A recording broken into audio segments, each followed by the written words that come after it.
I am here with Stefanos Antypas. Stefanos, welcome to the podcast. Hello. How are you doing, John? I'm doing fantastic. So the reason I wanted to have you on, because you are knowledgeable in all things social media, which is constantly changing and so difficult to keep up with. And I just wanted to give my listeners a chance to hear from an expert and how they can best utilize social media to promote their singing, or if they're a voice teacher, their teaching. So let me ask you, what are the biggest misconceptions that people have about social media? Oh my God, John. Okay, first of all, I hope your listeners are adaptable because they're going to change everything they thought of in regards to social media after this chat, because we're going to break down some huge misconceptions. So beautiful.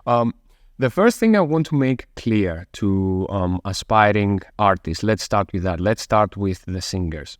I want to ask you a question, John, before I go into details. How many people do you know that have beautiful voice? Oh, I think everybody, once they learn how to sing, has their own naturally beautiful voice. Excellent. So more or less everybody. How many of these people are making some money, or they have some sort of career out of singing? Maybe they're singing, at the end of the week at their local pub and they find it enjoyable. So how many of them? What percentage? Wow. If I was going to take a guess that people that do that, it's maybe 10%. 10%. Okay. 10% from... Of people that kind of get into singing and start to take it as a serious hobby, I would say it's less than 20% for sure.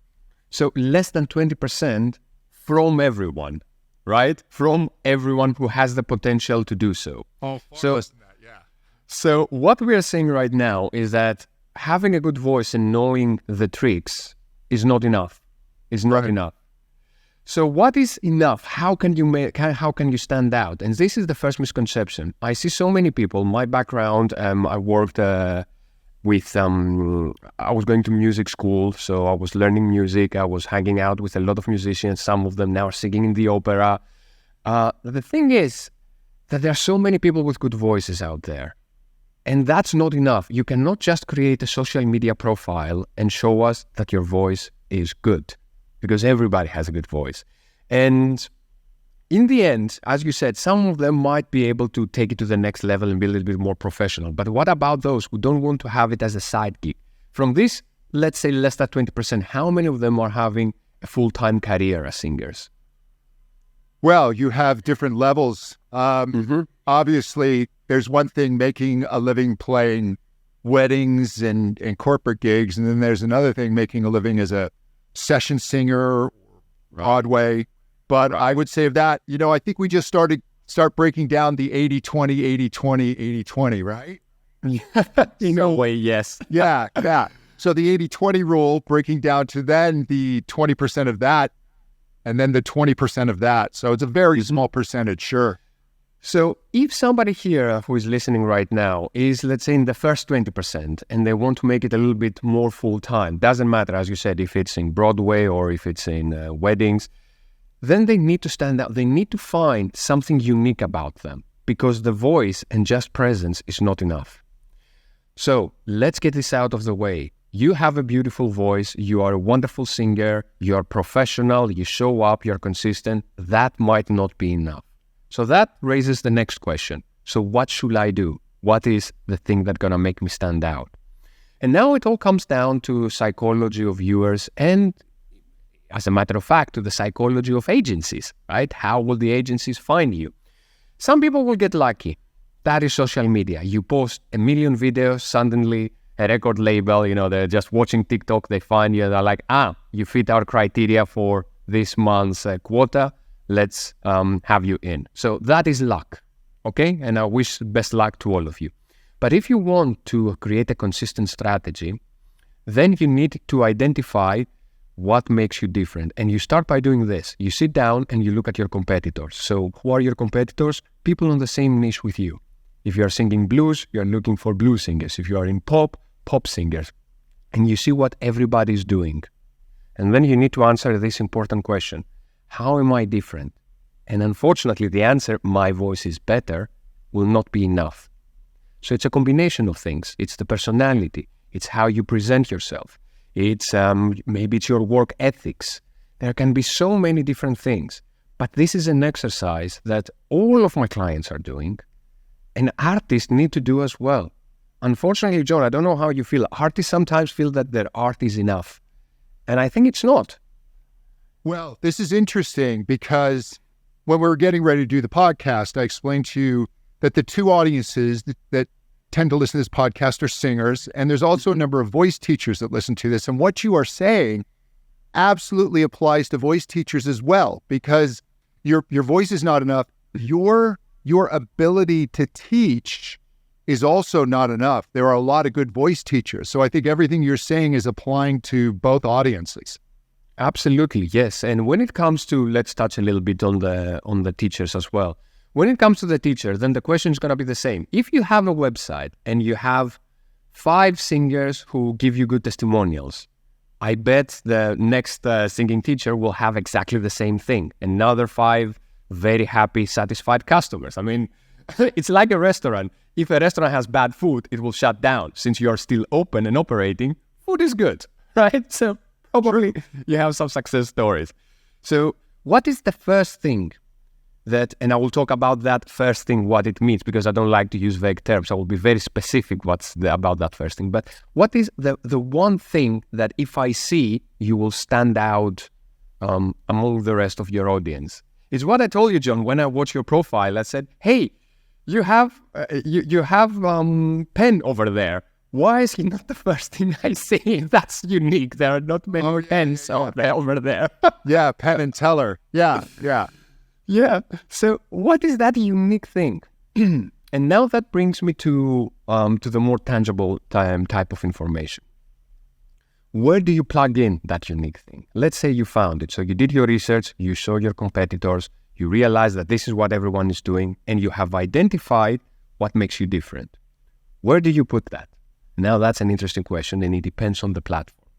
So we talked a little bit about the website. So the website, obviously, that should be the first thing that I see when I click on the website. And people don't spend a lot of time reading. If they spend time reading, you're semi-caught their attention. So you're already there. You're good.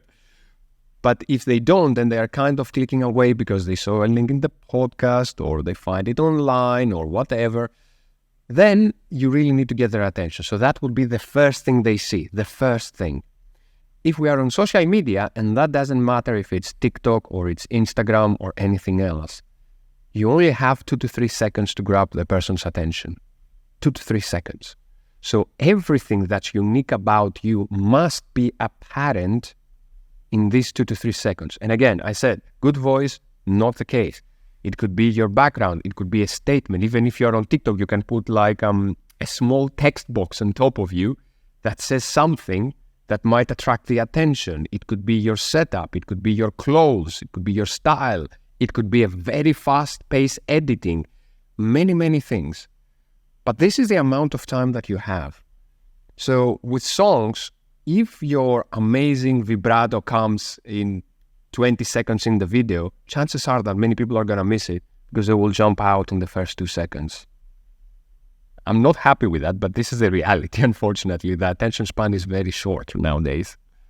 It's frustratingly short. And all these, as you know, social media has been created to hijack attention. So that's why I love my podcast, because there are very few distractions the way people consume this. It's actually my favorite way to reach people.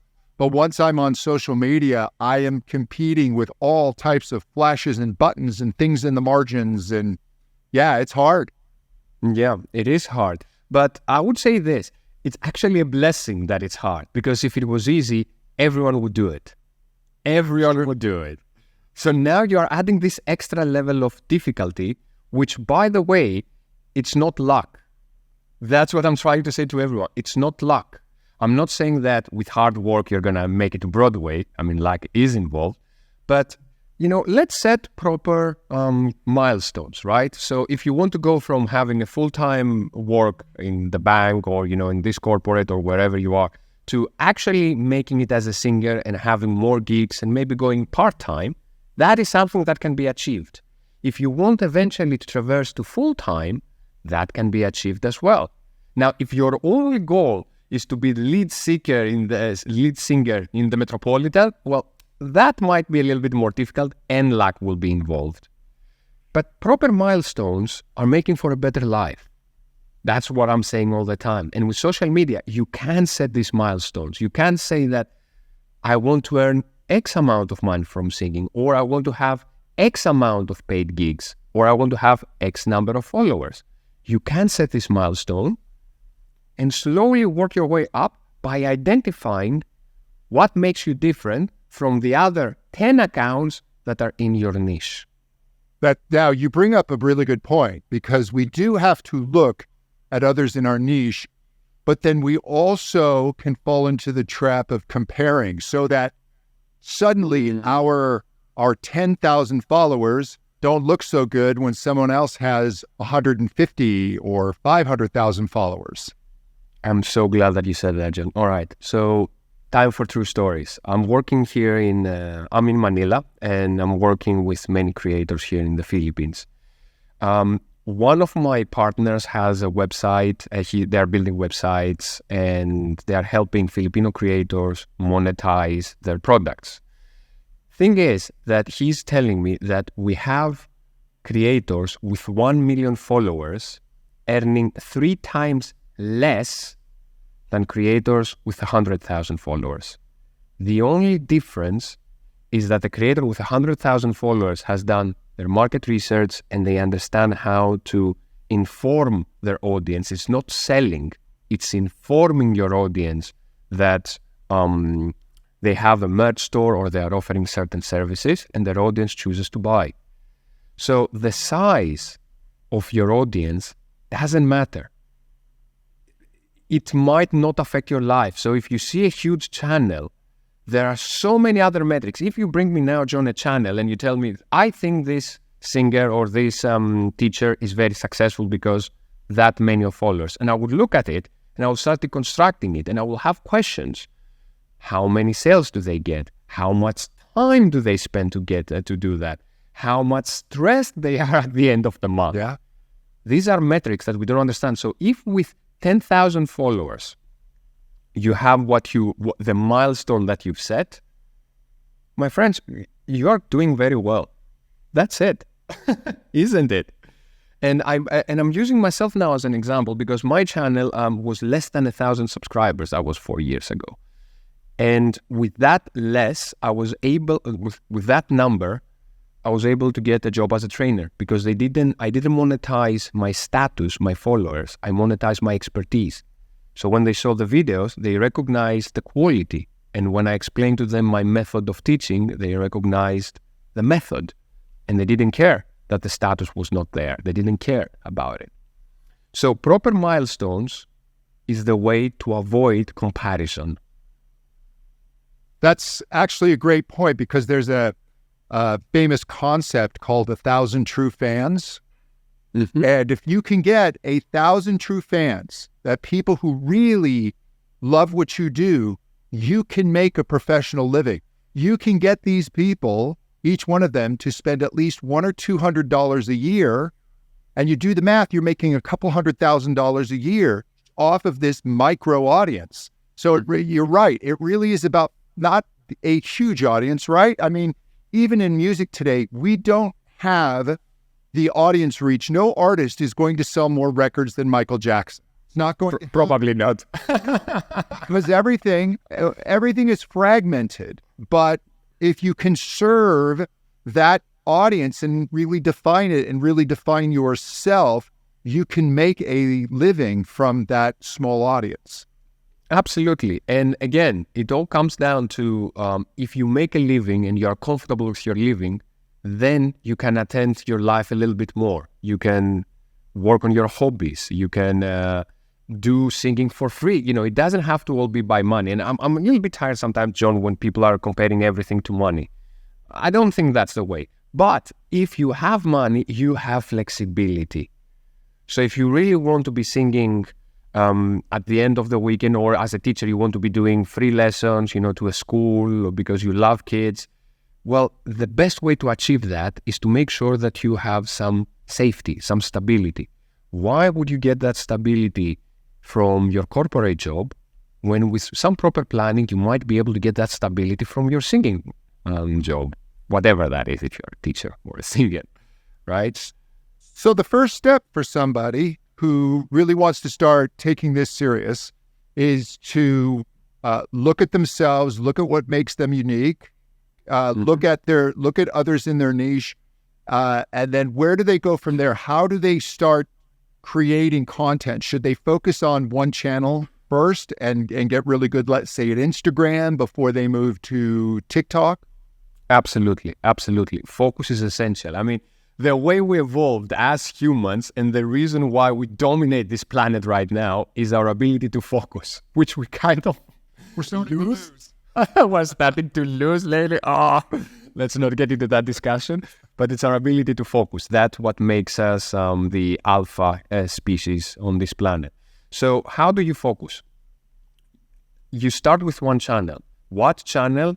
Honestly, the one you use the most. That's it. Please don't try to think too many strategies. The one you use the most, because if you're using it, that means that probably you're following creators on that channel, so you understand the language of that channel. So start with what's familiar to you. Now, if you make a video, let's say for Instagram, and it's easy to spend 3 more minutes to post it on TikTok, absolutely fine. But don't spend the time you would spend trying to see if you can grow on TikTok, spend it to see how to grow on Instagram. So your focus, your energy, your research should be on one. And what do? As I said, find your competitors. Don't copy them. Try to see what makes you different, because the people, when they're scrolling and they see your competitors, they expect to see a copy-paste. They expect to see the same thing. So please make a disruption. Disrupt the market. Disrupt, the expectancies of your viewers. That's the power. After you do that, you have 3 seconds to show me that. And then the consistency that we talk about is showing up again and again and again, which is also proof of concept. John, I think I mentioned you when we were having a chat that as a presenter, when I was in the UK, one of the first things we're told is you will all need to have a YouTube channel. Back then, YouTube was a thing 4 or 5 years ago.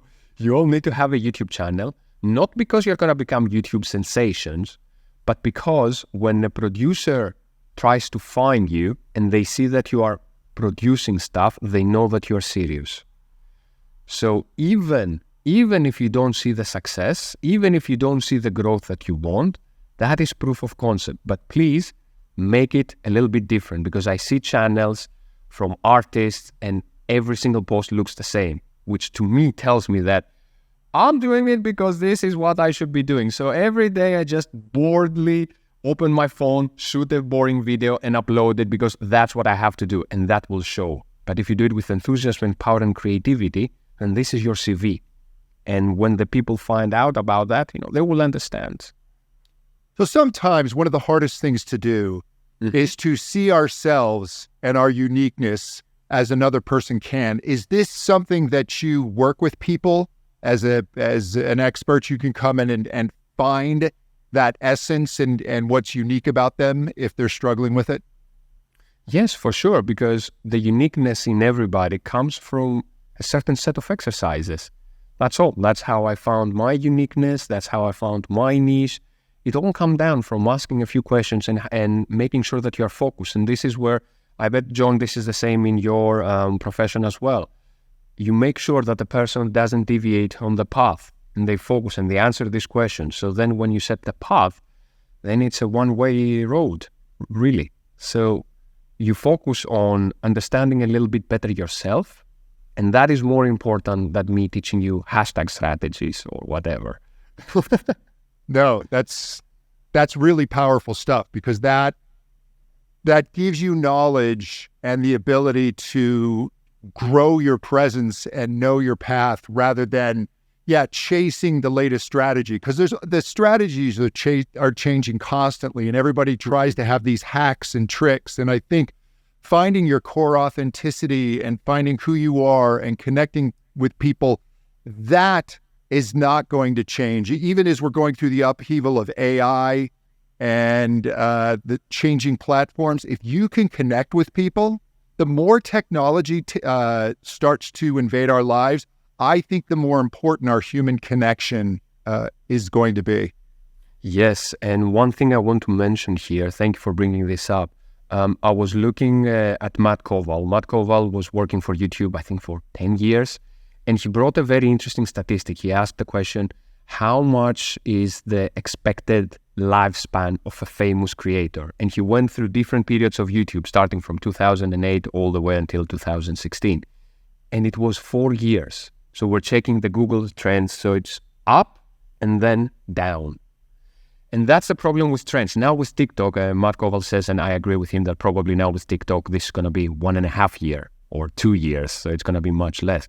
Jumping on the trend feels good. And I see many people who are maybe sometimes becoming a little bit arrogant with their success and what they did. And as I say, luck will knock on your door, and please open the door. I'm very happy for the people who are able to get lucky, but I kind of see the problems that might arise in 2 years from now. So please, my friends, identify what is this that you want in life. Identify what is your goal. As I said, do you want to be a full-time singer? Do you want to be doing this? You're going to go on Broadway?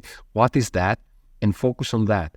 Because if suddenly, by some stroke of luck, you became a sensation, and in 2 years you are not relevant anymore, or the algorithm changes, or TikTok shuts down. TikTok might be banned in the US. That. This is an ongoing thing, and I see it more and more clearly coming that way. It might be banned, so all your livelihood, everything will be done for, and it can happen in an instant. If that happens, then it's going to be a tough path, going back up. But if you know why you did it, if you have diversified your fame, your income, and you've set the proper goals, then you are going to be fine. So be careful with trends and trying to get the easy way up. Well said. Stefanos, where can people find out more about you? Well, the best way to contact me, I'm always replying super fast to everything, is from my Instagram and LinkedIn. So they can find me with my name, Stefanos Antypas, or they can check my program. My program is The Successful Content Creator. So they can find it at Successful Content Creator. Easy to remember. You are successful. You are a content creator. successfulcontentcreator.com. And they can find more information. And please do connect and tell me that you heard John's podcast, and I'll be very happy to have a chat with you. It's been fantastic talking with you. Thank you so much. Thank you, John.